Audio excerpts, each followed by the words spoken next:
Thank you for joining us this morning on this session of the virtual NTW.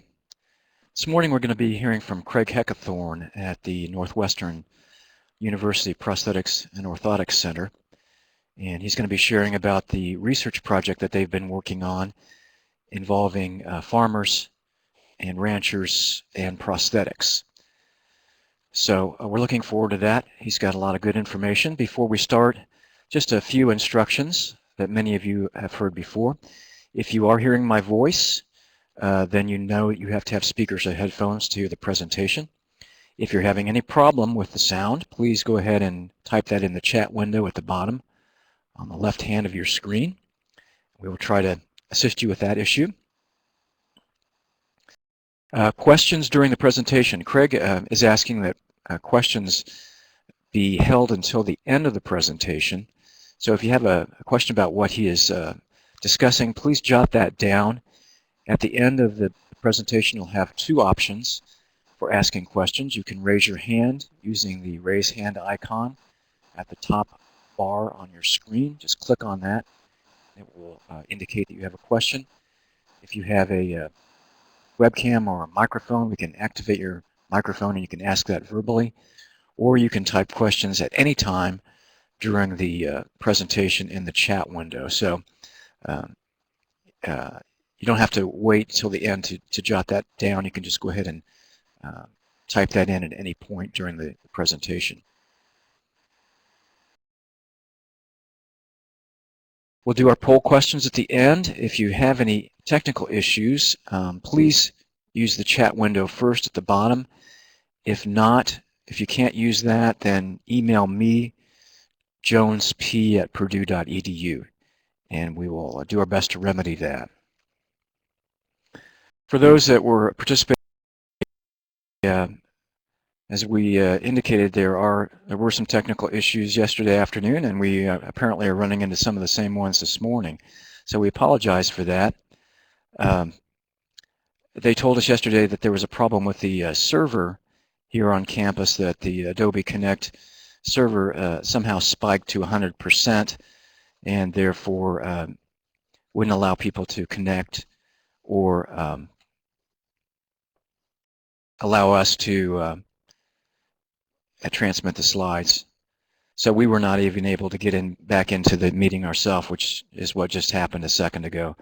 So hopefully that was a momentary blip. Again, we're trying to work with the people here on campus to get that corrected, but it's pretty much beyond our control at this point.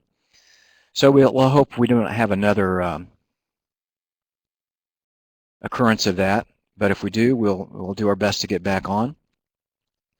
One of the things that the IT people indicated was that reducing file size on our PowerPoints might be helpful. So for that reason, we've broken Craig's presentation into 3 different parts. So when he gets to the end of the first section, it will have a slide that indicates that. We'll go ahead and stop sharing and then load up his second part, and the same with the third. So just hang on for a little bit during that transition period. At the end, of course, we'll do our poll questions, so please stick around to let us know your feedback. Also, if you're having technical problems at any point, for example, if you got kicked out too a minute ago, if you'd indicate that in the chat window, we'd appreciate knowing the specifics. So at this point, I'm going to turn things over to Craig Heckathorn, and we'll go on with the presentation itself. Well, thank you, Paul, and thank all of you who are participating this morning. And I'm going to be presenting on an ongoing project that we've been involved in a number of years. And I'd like to first start by acknowledging my colleagues. Catherine Waldera and myself are the primary researchers involved in the project. And Ms. Waldera was the project director until January of 2012 and has since left the program to pursue an additional degree. And Margaret Parker and Stefania Fatone were very helpful in assisting us with the analysis of the data that I'll be presenting to you. Now, I will be showing a variety of prosthetic components and farm equipment in the course of this presentation. And I want to make sure you understand that what I'm showing you is for illustration purposes only. It is not an endorsement of any particular product or piece of equipment, nor is it an indication of any specific problem or fault with a piece of equipment or a product that I'm showing you. So what I'm showing you is for illustration purposes primarily, so to help us understand what we're talking about here. Farming and ranching have long been considered to be dangerous occupations, and this is backed up by data that has been gathered over the years by the Bureau of Labor Statistics. In 2011, which is the last year for which we have numbers from the Bureau, farming and ranching together had the 7th highest fatality rate, with about 25 individuals out of every 100,000 full-time equivalent workers involved in farming and ranching. Of the top 10 occupations with the highest fatality rates, however, farming has the 2nd highest number of fatalities in 2011 at 260 individuals. Now, occupations that have high fatality rates typically also have high incidence of non-fatal accidents and injuries. This is true of farming and ranching as well. And one of those types of injuries results in amputation. The National Safety Council in 2003 indicated that 1 out of every 10 agricultural worker will experience an amputation while on the job. Now, most of those amputations are of the fingers or parts of the fingers, especially fingertips. However, about 5 to 6% of those will be major amputations, meaning loss of the hand or loss of the foot and possibly other parts of the arm or leg.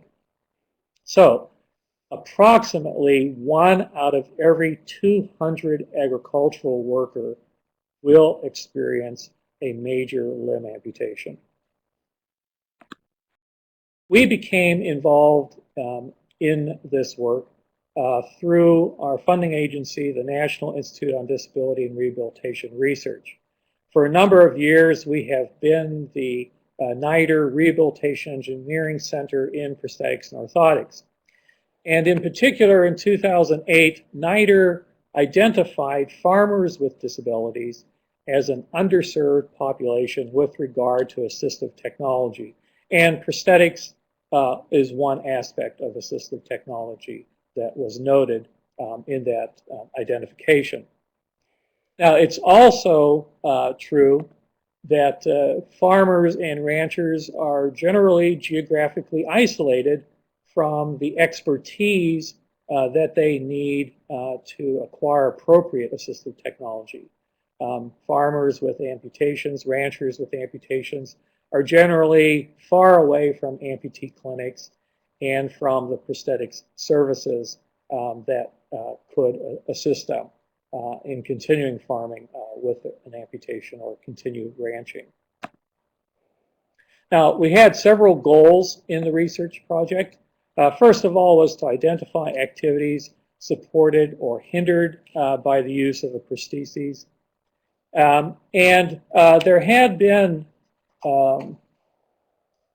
some work done on this, but we needed to do this a little bit more in depth. We also wanted to document best practices. We assumed that because there were farmers and ranchers using prostheses, there must be types of prosthetic devices, types of components that were better suited for those occupations than other devices. And so we wanted to identify which were working best for contemporary devices. And because we are an engineering group, we wanted to improve prosthetic technology by analyzing how contemporary components are failing and looking at how we might re-engineer those components or develop new components that would better serve farmers and ranchers. I'd like to point out that this project is a collaboration between our center and the National AgrAbility Project that was set up at the beginning of the project in 2008. And I'm assuming that you're all aware of the work of the National AgrAbility Project, so I won't go into the details of that organization.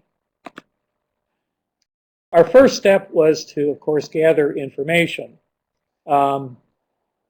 to determine specific problems that farmers and ranchers using prostheses or who had tried to use prostheses and abandoned their use because they weren't working out for them. And as I noted earlier, there has been some work published in the literature available to us, but generally it was not specific enough to identify which components, which types of systems, which levels of amputation were most occurring in farm situations. So we needed to gather more specific information.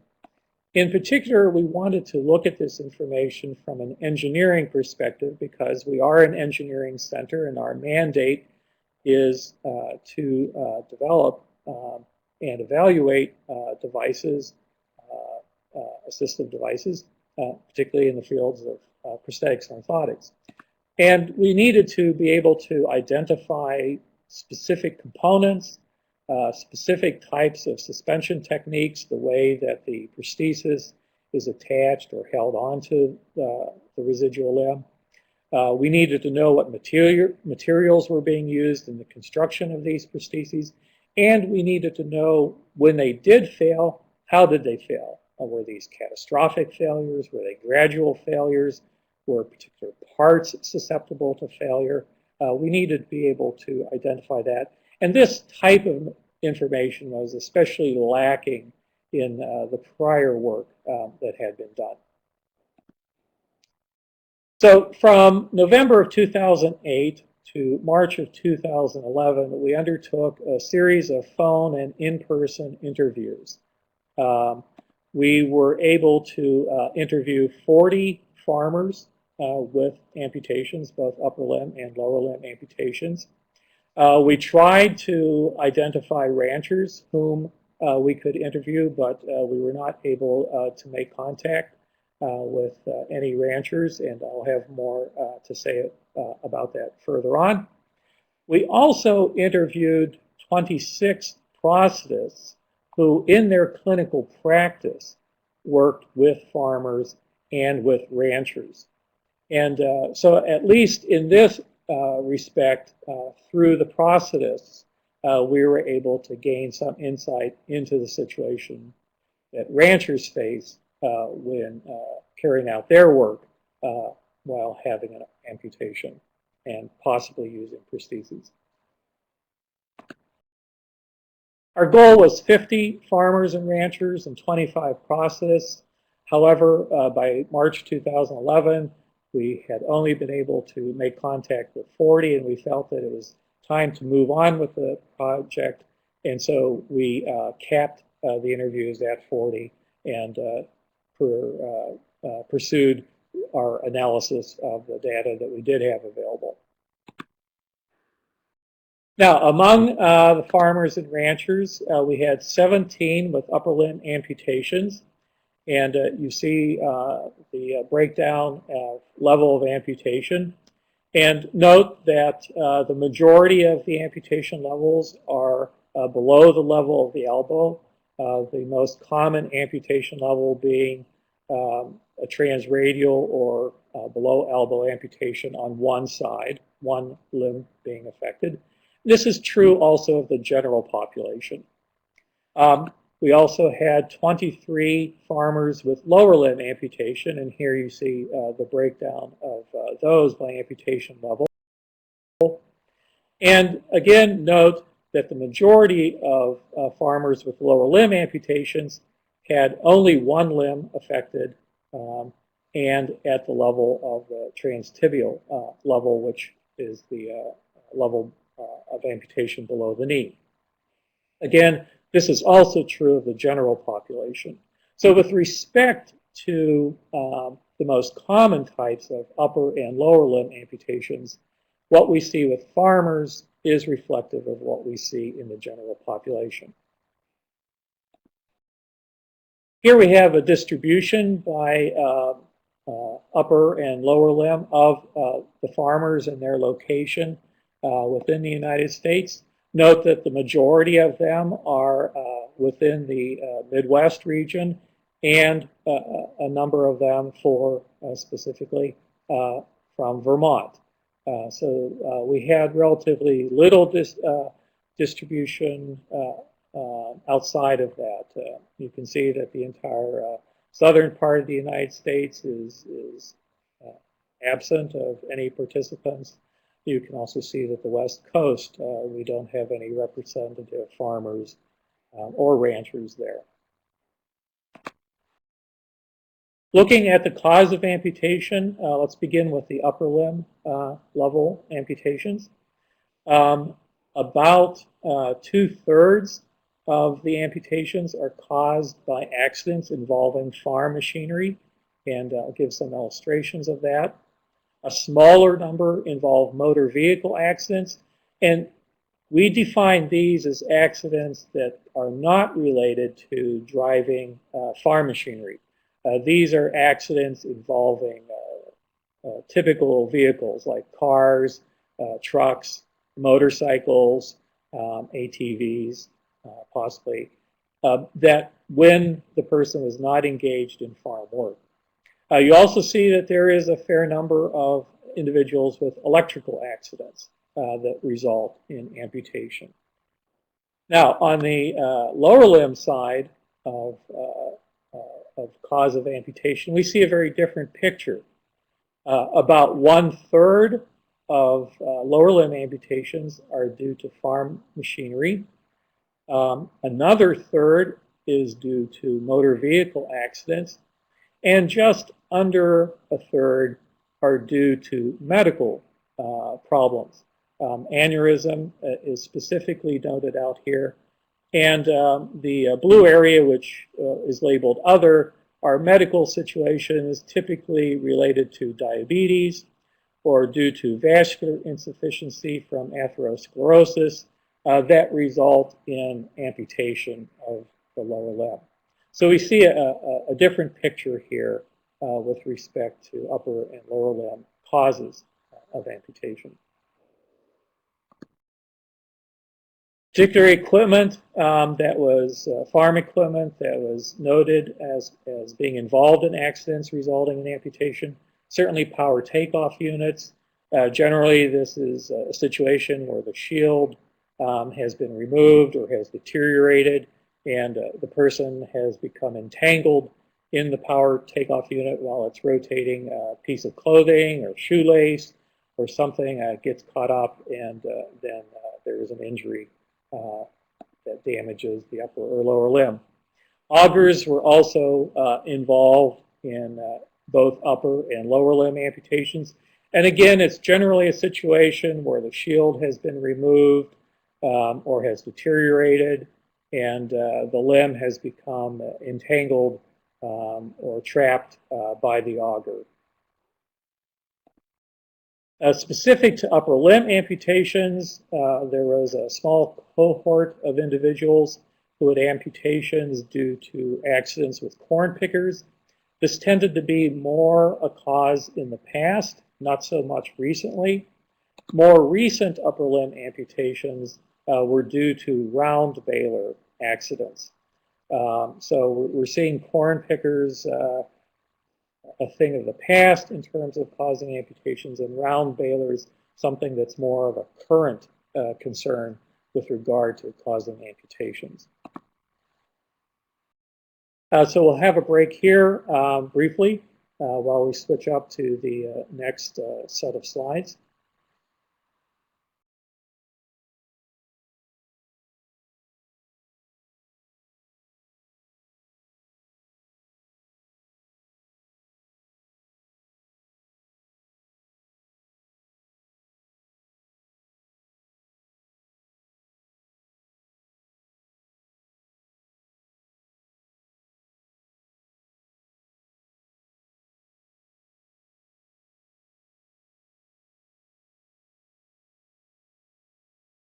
Okay, so let's look at prosthesis use among the farmers that we interviewed.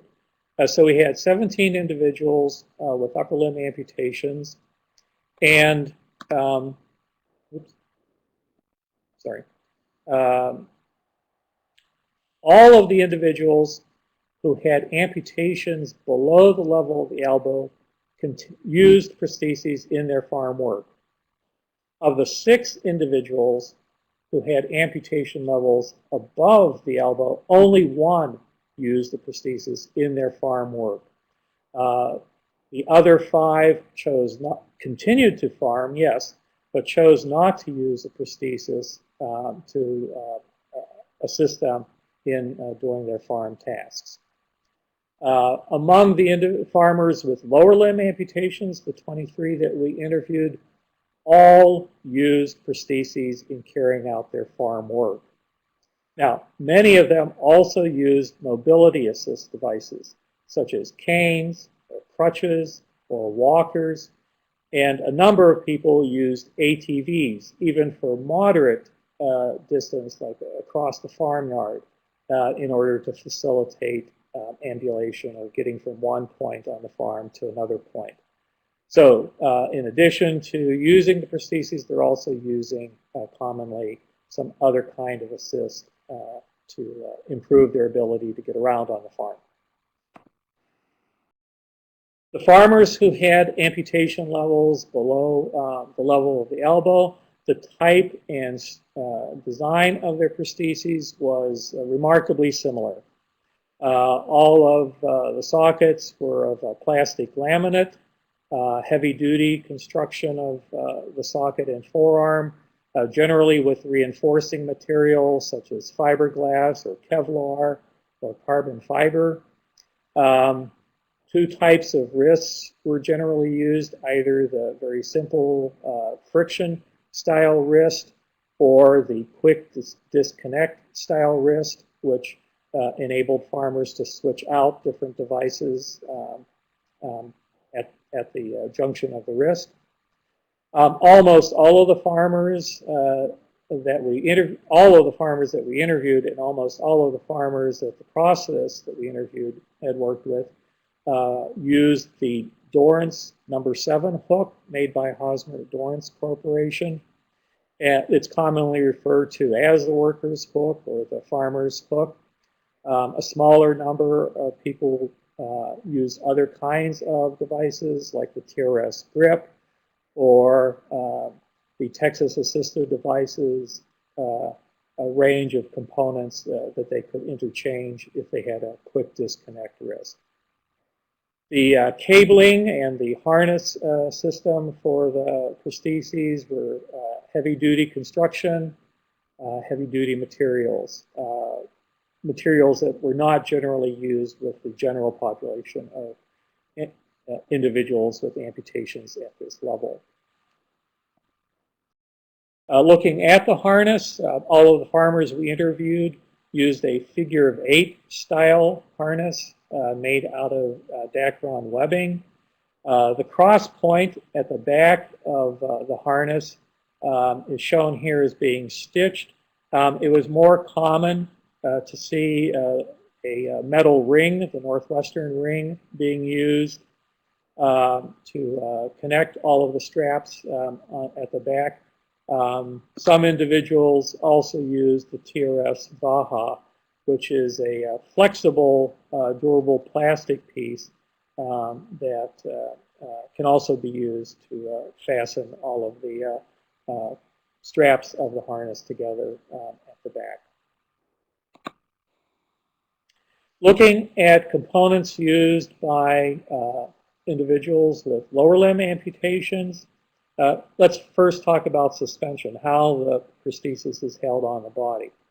And here we saw everything from probably the oldest technique being used, the lacing thigh corset system, which you see on the top right, and all the way to probably the most recent development in suspension systems, the vacuum system, which has a pump, mechanical pump built into the prosthesis that evacuates air from between the inside surface of the prosthesis and the limb and helps hold the prosthesis on through atmospheric suspension. We also saw all of the other different techniques used, the pin and lock system, Duro sleeve, and suction systems that did not involve a mechanical pump were also used.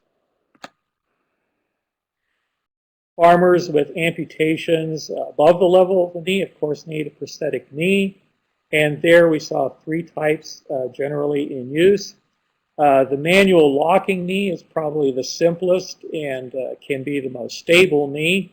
It does have the ability to bend when walking and to bend when a person is sitting. However, there is a manual control that the farmer can activate in order to lock the knee and prevent it from bending so that it essentially becomes a peg leg. And the farmer can be sure that when they're standing on it, when it is in the locked state, it will not bend, it will not buckle, so it can be very stable. And then when they do want it to bend, they can then manually unlock it and proceed with it that way. We also saw probably the most common knee in use was the hydraulic single-axis knee, here shown in a cutaway view in a prosthesis. This provides both bending for ambulation and sitting, as well as some stability during standing. It cannot be locked, so the person using this kind of knee has to be conscious of that if they get into certain positions or place their foot in certain places with respect to the body, it may cause the knee to bend, and so there is a possibility of falling in those situations. We also saw a few, not among the farmers we interviewed, but among the farmers that were served by the prosthetists that we interviewed, we saw several of them using C-legs. This is a partially electronic leg. The electronics control the manner in which the leg moves, but it is not a powered knee. The electronic, there is no motor that causes the knee to bend or straighten. That is still done in the same way as a person using a hydraulic knee would activate. We saw a great variety of foot components in use by farmers, all the way from the simplest type of foot, the SACH foot, which is an acronym standing for solid ankle cushion heel, all the way to more complex prosthetic feet such as the Soteris, which has both an energy storing capability within the design of the foot plate, as well as a shock absorbing component built into the pylon or shank section of the foot. Several farmers also use the Trowbridge Terra round foot, which you can see is not shaped like a foot. And farmers who used this preferred it because it was not shaped like a foot. They found by using this kind of round foot, it was less likely that they became entangled in ground cover. They also found it easier to get around in muddy fields. where in the past they had found that it was, if the foot got caught in the mud, it was very difficult to extract the foot from the mud. But having the tear around foot, they found to be much easier in getting out of the mud when they were in that kind of situation. So again, we saw a great variety of foot components, and these are only a few of those that were indicated by the farmers that we interviewed and the process that we interviewed. So let's talk about the process that we interviewed. Here you see a distribution of them across the country. And again, you see that the majority of them came from the Midwest region. We identified process either through the farmers that we interviewed, or because we have been involved in prosthetics for several decades. We knew of process ourselves, who had farmers and ranchers as clients. And we also got referrals from process of other process who are serving farmers and ranchers. So that's how we were able to reach the 26 that we did interview. Now, in terms of years of experience, over 2/3 of the process had over 20 years of experience.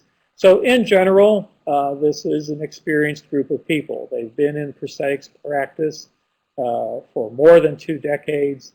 They've seen a lot of situations. They've had an opportunity to work with a lot of different types of componentry. So in general, it's a good group in terms of experience and competency.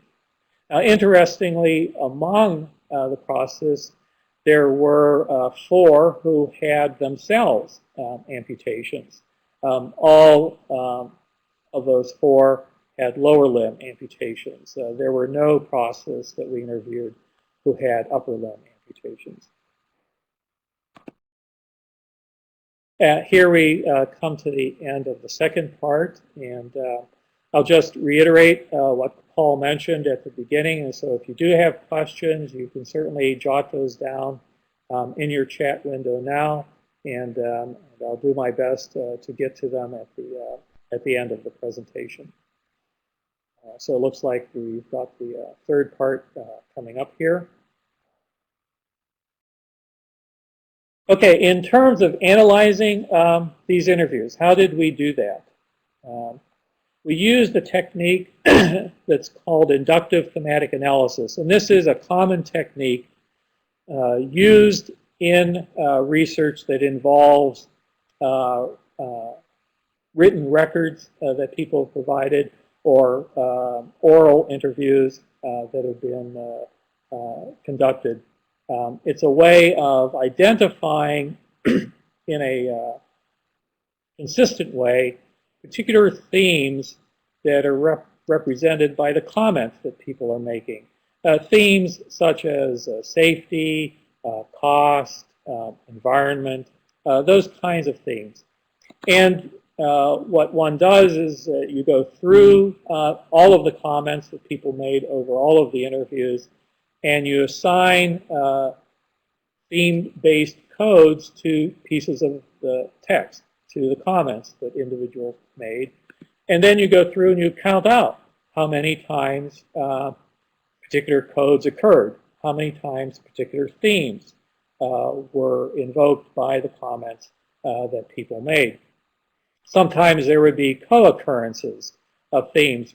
For example, a farmer might be talking about choosing between one component or another, knowing that one component is more durable and would last longer in their work, but also noting that it was more expensive and they might not be able to afford it. So here we have a situation where both durability and cost were coming up as a co-occurrence. So that would also be reported. This use of coding and counting up the codes that occur among the comments that individuals make is one way of quantifying the information that was provided in the interviews. And minimizes investigator bias, the way investigator might interpret a comment that an individual made. Another way of checking against investigator bias is by using more than one investigator to code the interviews that we conducted. And in this case, we used 2 investigators to code the interviews independently. There were a few instances where they disagreed on how the comments should be coded.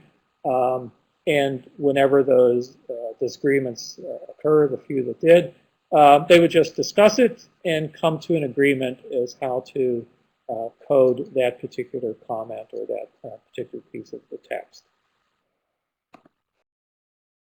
And these are the 5 themes that came out of the analysis. Durability and utility together as a theme was the most prominently mentioned in the interviews. Cost was probably the second most common theme to be brought up in the interview. And then we have these others: environment, adaptation, and education. So let's look at durability and utility. Both farmers and the process who work with farmers agreed that farmers' prostheses appear to deteriorate faster and fail more frequently than prostheses that the general population is using. As one farmer put it, if a manufacturer says a component should last 1 year, for me, it lasts about 3 months. In terms of the utility, we know from the comments that farmers view their prostheses primarily as tools. It's another tool to use in their work of farming to carry out that work. Now, most farmers made it clear that using a prosthesis to carry out farm work was not as productive for them as when they had their intact limb. However, they also noted, and this was true for all of the farmers with amputations below the level of the elbow and all of the farmers that we interviewed with amputations of the lower limb, that using the prosthesis made them more productive in their farm activities than not using the prosthesis. Now, the picture is very different, as you saw, for persons with amputations above the level of the elbow.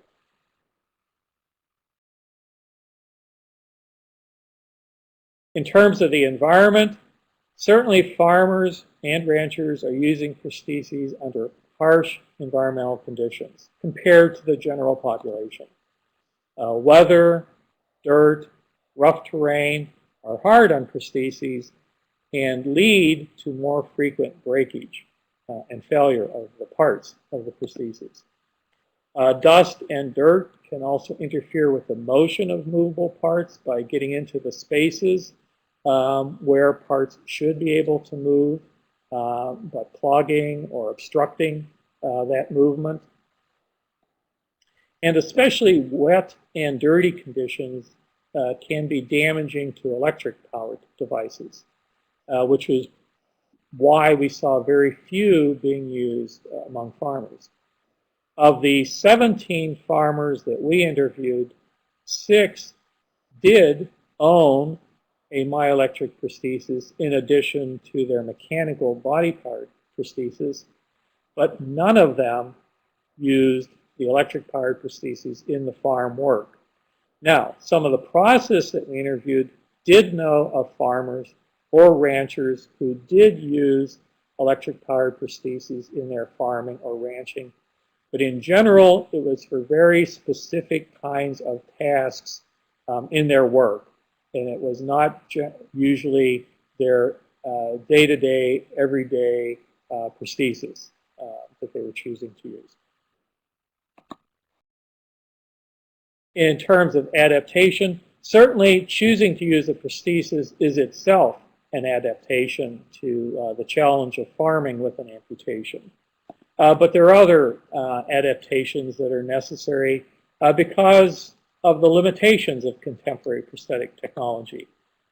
People had to adapt their routines, their farm equipment, their prostheses sometimes had to be adapted, and sometimes they would do this themselves, the farmers.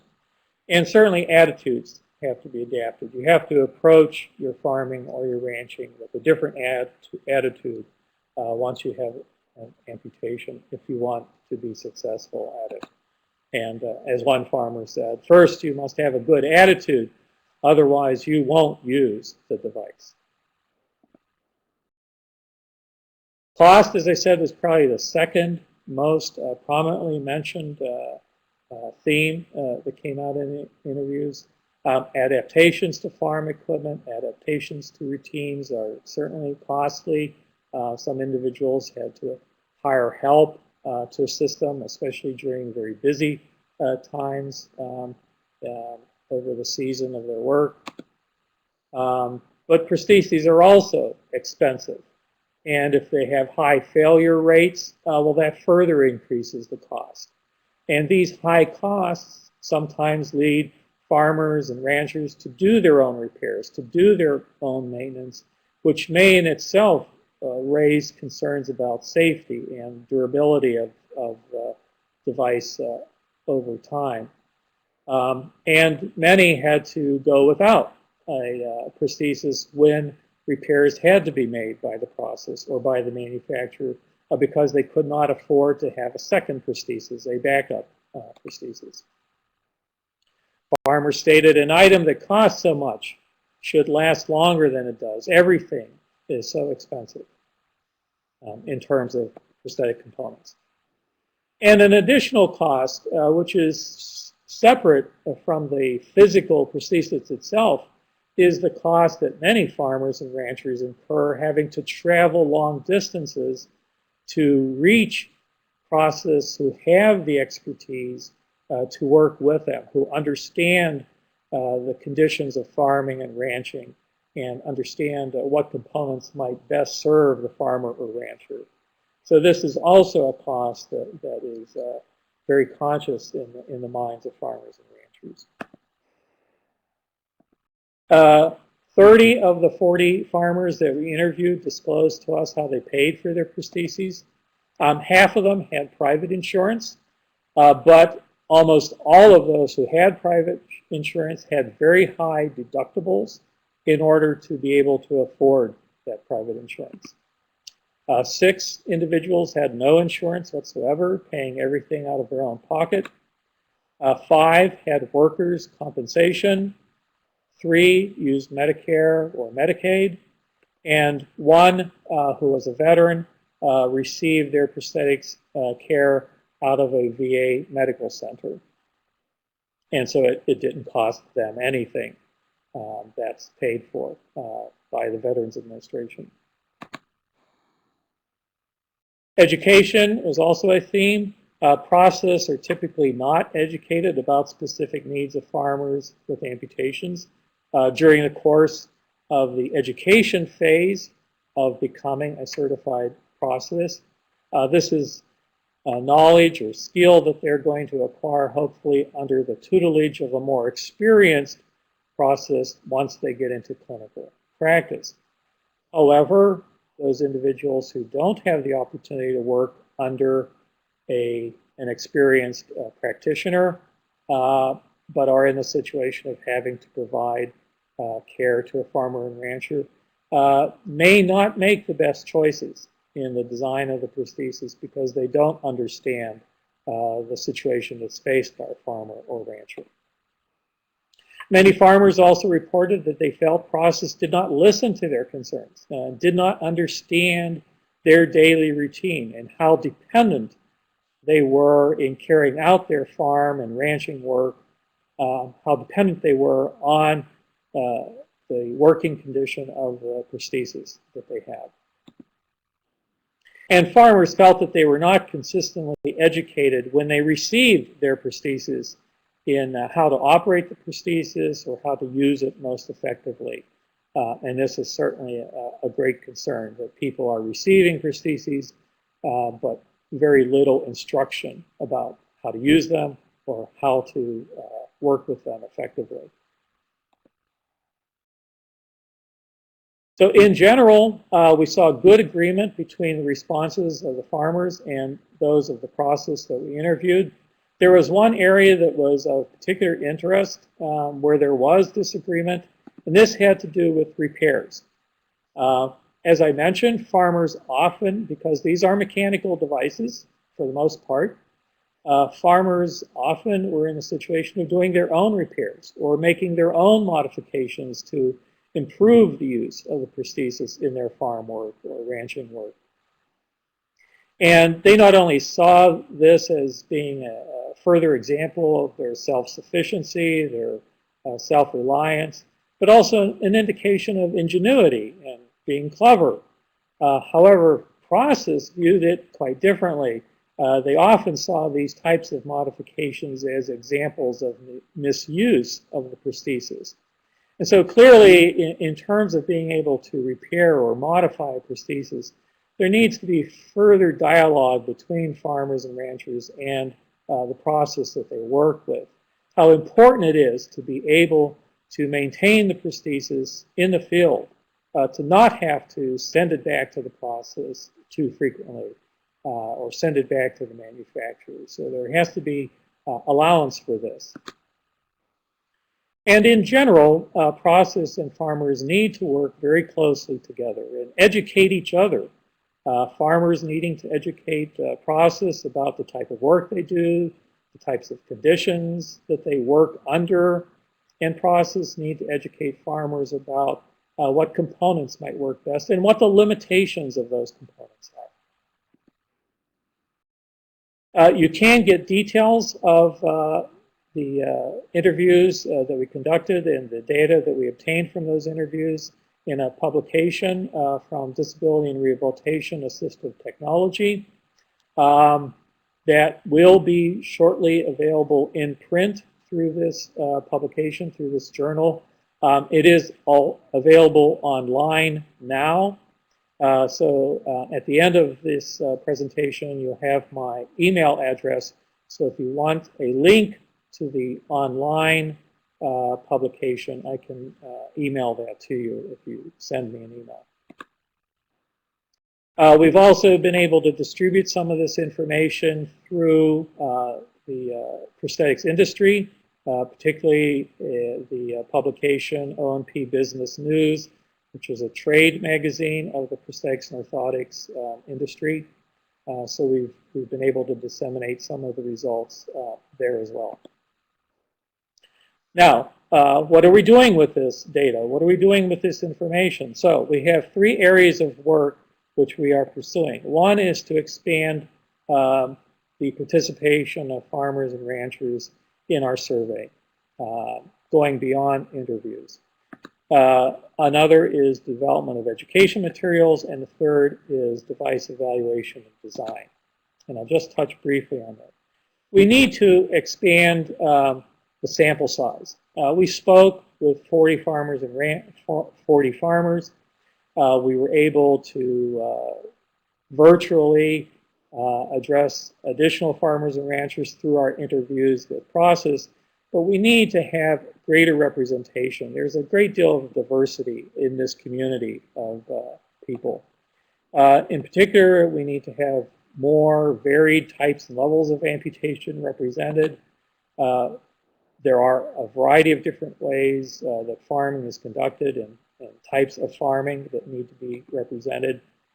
Specific prosthetic components used. Certainly there is a great deal more diversity among individuals who are using lower limb prostheses, and we need to capture and understand better what people are choosing among that great diversity. We need better representation of the geographic regions where farming and ranching is carried out. And certainly we need to do more to reach out to ranchers to participate in this so that we have a better understanding of the issues that they are experiencing. We will be conducting this survey through online access. We're using SurveyMonkey to do that. And it will be initially available through the AgrAbility projects and programs. It will be also available through our center's website. We will also be making an effort to make it available through the prosthetics industry websites and publications, through organizations that represent persons with amputations, such as the Amputee Coalition of America, and specific trade magazines and websites of the farming and ranching occupations. In terms of education, right now we're focusing on creating a webinar for experienced certified process and certified process orthotists. This is going to focus on best practices for farmers and ranchers. That is, what has been found to work best for this population of individuals, what components are better, what construction is better. So it will be of that type for process. And we will make that webinar available through our center's website as well as the National AgrAbility Project website. In terms of device evaluation design, we know that simplicity is preferred. Mechanical devices are preferred because they can be easily cleaned with soap and hot water. Most farmers do their own repairs or modifications, and when parts need to be repaired, time is money. So trying to come up with alternatives for backup prostheses or to reduce the time that prostheses are not available to farmers are concerns. So if we look in terms of design criteria, we want to use durable materials in construction, and for the most part, contemporary prostheses are made of the most durable materials in construction that are available. So we need to look at other materials, materials that are not in common use, and perhaps other ways of fabricating prostheses that are not common use to improve durability. Socket designs need to maintain the health of the limb, and this is particularly a problem in the heat of the summer or in the cold of the winter, when many farmers commented on the discomfort of their sockets. The device has to have a consistent performance over a wide temperature range. It has to resist exposure to corrosive or damaging liquids. It has to resist exposure to airborne particulates. It has to be able to withstand the cleansing that is needed to remove biological and chemical contaminants that farmers and ranchers encounter in the course of their work. And it has to be maintainable to a certain extent by the farmer or rancher.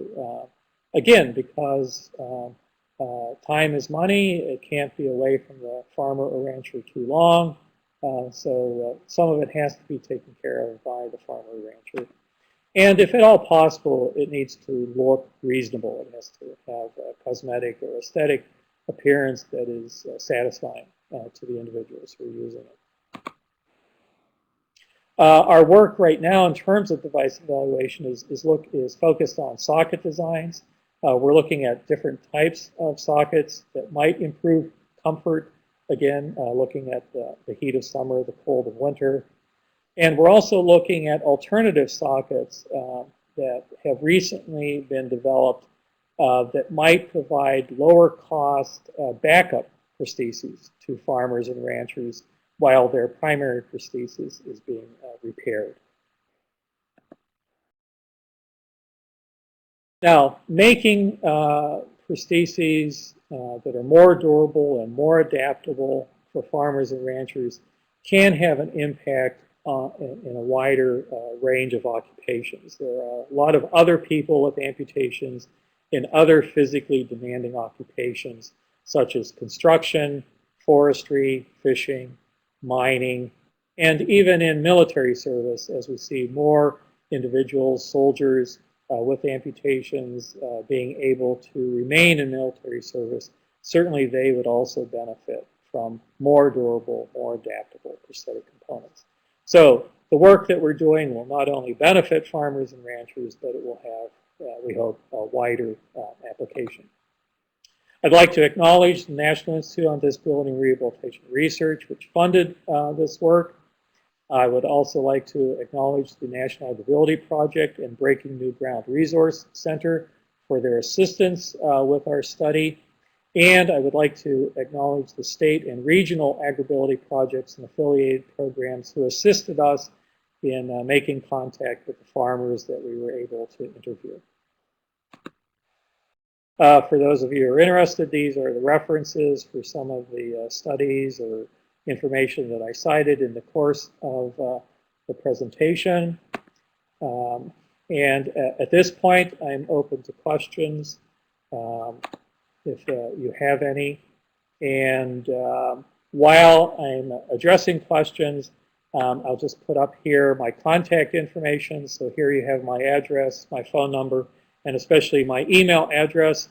If you have questions or you have comments that might be of benefit and helpful to us, or if you want the online link to the paper that we've published on this work, please send me an email.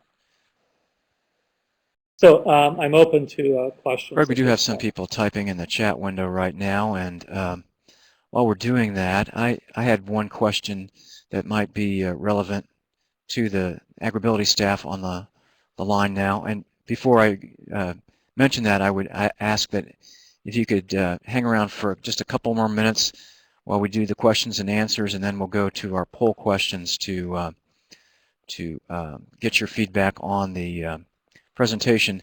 The question I had before we go to a couple from the participants: how can the state projects specifically assist you in terms of expanding your pool of interviewees and broadcasting the fact that your survey is available? Well, certainly putting us in touch with farmers and ranchers, or in the course of the survey, being able to distribute that survey or to inform them what website it's available to them would be helpful. We are able to continue to do one-on-one interviews by phone or in person. Our IRB allows us to continue to do that, although our focus will be on the online survey. So our hope is that the state projects and the affiliated programs in the course of the work that they've been doing, they'll be encountering farmers and ranchers with amputations, and will make it known to them that this project is ongoing and that they have an opportunity to participate through the survey in informing us better about the needs of farmers and ranchers. Okay, I have a question here. How might you deal with the survey tool distribution if internet is limited or clients have no computer experience? We are making the survey available in a printed form. We're not going to distribute it widely in printed form. It's somewhat cumbersome. By using SurveyMonkey, which is the online version of the survey, we're able to tailor it to specific situations like farming or ranching. We can also tailor the questions to whether the person has an upper limb amputation or a lower limb amputation, whether or not they have an amputation of only one limb or both limbs. So we can make the survey sort of compact, specific to the individual that's answering the question while we're doing it online. The printed form, we're a little bit more limited there because we don't exactly know who's getting it, what their circumstances are. So the printed form is just more cumbersome, and there'll probably be a number of questions in the printed form that aren't even relevant to the individual situation, but that's the limitation of using a printed survey. Craig, we have a question from Gail LaPierre. I believe she has her microphone activated, and she'll try to ask that verbally. Ah, okay. Good morning, Craig. Thank you for a wonderful presentation. I've just been kind of curious. I've seen the locking wrist tool systems, for example, an open-end wrench or an adjustable wrench, and I'm wondering if any of the people that you interviewed had used that type of system. I just am amazed that that a prosthesis could withstand that amount of torque repeatedly that that type of tool would require. Um, uh, Thank you for your comment, and good morning to you. And yes, a few of the farmers that we interviewed had used devices like that. Some used the Texas assisted device componentry, um, and some had machine shops in their community make up tool sets for them that they could connect to their prostheses. Yes, torque, the forces that you're putting on the tools is a concern. There were some instances reported both by farmers we interviewed and process that we interviewed where over time the wrist unit would be broken out of the lamination of the forearm. So yes, that is something that could certainly happen with repeated use. Um, it's possible perhaps the next time that individual's prosthesis is made, that can be taken into account to further reinforce and make the connection between the wrist and the forearm more robust. So there are some things that a process could do once they know that that's a problem that the individual is encountering.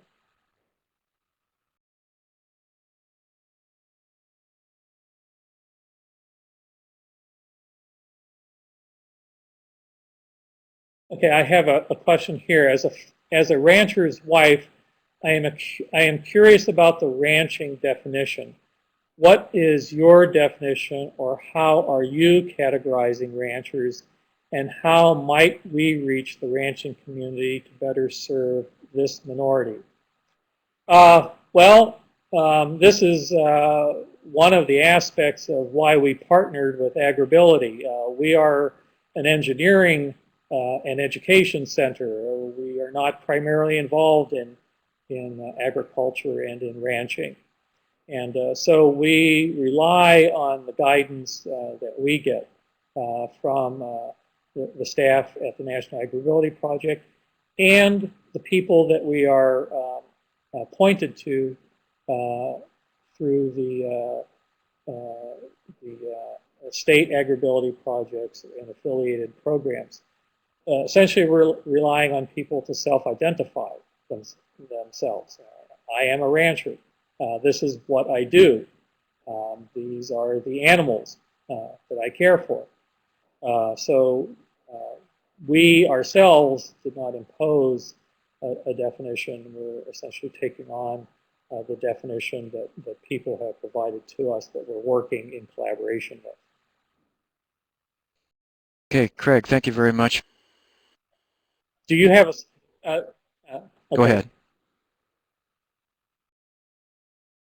I was just going to ask if you had a suggestion in terms of how we could better define a rancher to give us further guidance in seeking out these individuals. I believe Tana is typing right now. Maybe she's going to respond to that. While she's doing that, I had a question somewhat related to what Gail shared just a minute ago in terms of the torque issue. I know in your presentation you discussed the idea of farmers and ranchers modifying their prostheses for various reasons, but was there a discussion about the fact that some farmers use the prosthetics for tasks that were not necessarily designed for, like prying with the Dorrance hook or using it as a hammer? Is that part of the issue with the durability? Um, yes, it is an issue for the durability, but here and in general, process would consider that to be misuse of the prosthesis. But I have to fall on the side of the person using the device in this discussion. Um, the reason for having the prosthesis is to be able to work, to do work with it.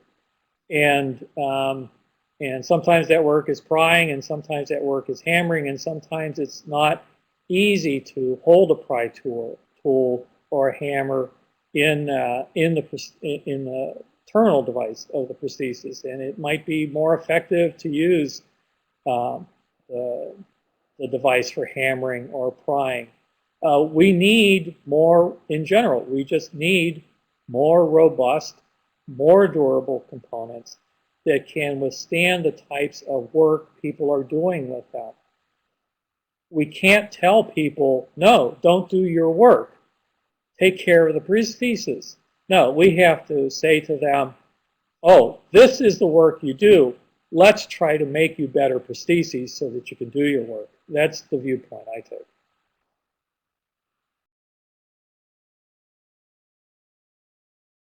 Oh, and I have a comment from Tana, and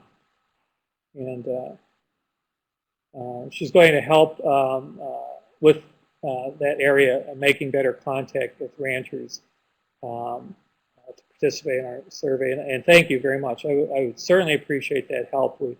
We tried very hard to reach ranchers, but unfortunately, in our initial interview, we were not able to make those contacts as we had hoped to. And so any help that can be provided would be very much appreciated. I have one more comment, I believe, from Rick out in Wyoming about ranching. In some areas, especially the western states, the ranchers are a majority of those involved in agriculture. So it'd be great to get more input from them. I certainly agree with you. When we were conducting the interviews, we contacted all of the state AgrAbility projects, all of the affiliated programs. We sent letters, we sent emails, we sent periodic reminders. Some were better able to respond to us than others, obviously from looking at the distribution maps that I showed you for the farmers that we were able to interview. Hopefully, perhaps now seeing the data, seeing what we're trying to do with the data, we might be able to reach more people through these state projects and through the affiliated programs. I fully agree. We need to do more. And I'm hoping that we can do that more through cooperation with the AgrAbility, the state projects, and the affiliated programs. Thank you very much, Craig. I think that's our last question at this point. So we definitely appreciate your expertise on this, and I think it was very helpful and interesting to everybody that participated. And we will continue to work with you to try to get the word out to the state projects and hopefully encourage them to spread the word about the survey and help you in other ways. So thank you very much. And thank you. I very much appreciate the comments that were made. And if anybody has additional information or contacts that we could make, please email me with that information. I really would appreciate it. Thank you.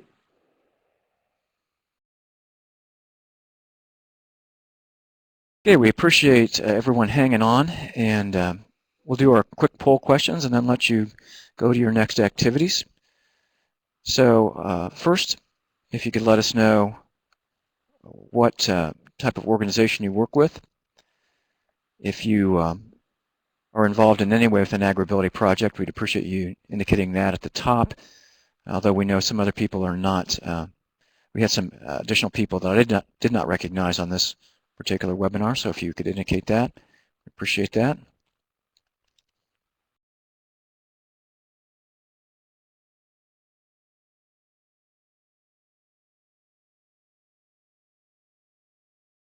Okay, thank you for your input.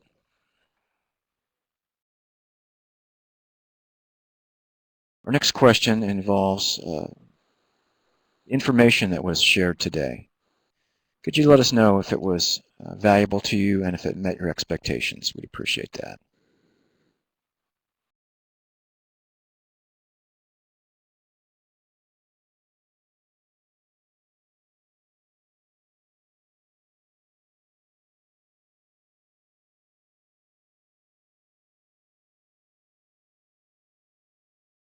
Okay, again, thank you for your input.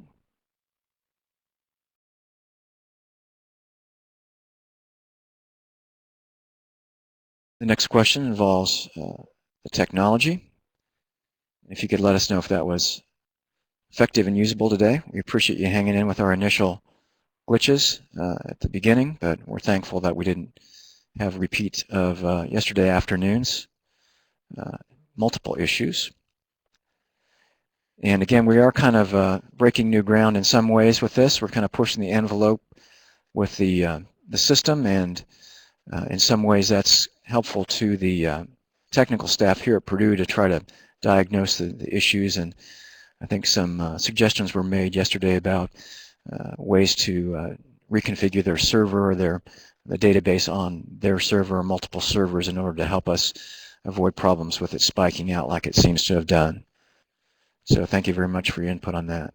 If you did have specific technical problems that you did not mention to us, if you could please type those in the chat room window. Again, we'll email that entire pod to our technical people here at Purdue, and every piece of information that we can give them is, I think, helpful. So finally, based on today's session, would you attend another session in this series? And while we're talking about that, I will just remind you that we do have 2 more mini webinars this afternoon in the inaugural virtual NTW. Cliff Raz, who is our IT computer guru here with the National Project, is going to be sharing some very hands-on webinars about, first of all, some new things you can use the toolbox for online. For example, if you've got a specific farmer you want to develop an album of products for, we can show you how to do that and name it with that person's particular name as a link. So if you have a farmer that's raises corn and hogs, you can pick out particular products in the toolbox specifically for him and create an album. So that's one thing we'll show you. The second mini webinar, they're both going to be a half an hour long. That's what our plan is, at least. It will be on developing your own YouTube site and how to use that. So instead of the standard PowerPoint, Cliff is going to be primarily sharing the screen, which many of you may not have seen before. We can actually show you what he's doing on his computer. So he'll take you through the actual process of setting up a YouTube site, and also show you the toolbox live when he's doing that session. So we think it'll be some good practical information that you can take home with you. Again, thank you for your participation today and for your patience with our technical issues, and also for staying around for the poll questions. We hope to see many of you this afternoon at 3 o'clock Eastern for our web-based presentations. Thanks.